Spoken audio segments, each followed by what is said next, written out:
And President Trump is directing the Department of Justice to prove Jeffrey Epstein's involvement with a number of high-profile figures, including former President Bill Clinton. And the White House announces a trade deal with Switzerland and drops tariffs on food items amid a growing push for affordability. We go now live to NTD's Washington correspondent, Mari Otsu, who's at the White House. Good evening, Mari. What's the latest from President Trump on the Epstein case? Jack, good evening. Yes, today President Trump is urging the Department of Justice to launch a probe into Jeffrey Epstein's involvement with prominent Democrats, including former President Bill Clinton.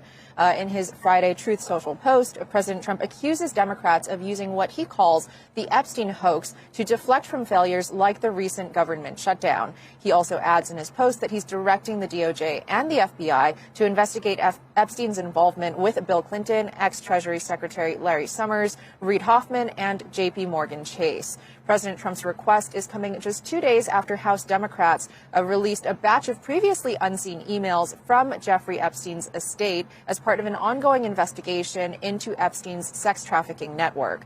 President Trump's name is mentioned in some of these emails, but they do not accuse the president of abuse. And the White House is calling this email release the newest development in what it calls the manufactured Epstein hoax. Take a look.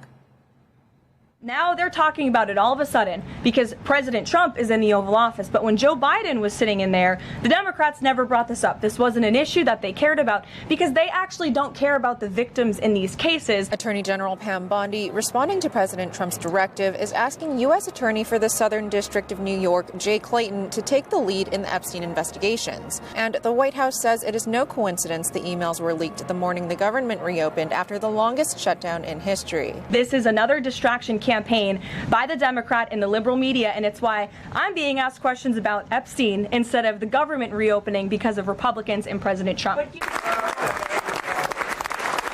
As President Trump turns his mind to the midterms. So I just want to tell the American people, you should not forget this. When we come up to midterms and other things, don't forget what they've done to our country. Eyeing more domestic travel to tout his administration's cost-cutting efforts. My administration and our partners in Congress will continue our work to lower the cost of living, restore public safety, grow our economy, and make America affordable again. While the White House announces a new trade deal with Switzerland, with Swiss companies agreeing to invest $200 billion in the U.S. in exchange for a reduced 15% tariff rate. Working with the Swiss, what we've done is we've identified the areas and the reasons why we have a big deficit with them in goods, and it really boils down to things like pharmaceuticals, gold. While the administration continues to push for its economic agenda, Vice President J.D. Vance says it will take a while for the economy to rebound. Well, some of it's already started, Sean, but some of it is going to take a long time because we inherited a disaster. We inherited the highest peacetime debt and deficits in the history of the United States of America. We inherited the worst inflation crisis in at least the last 40 years, and I think probably longer.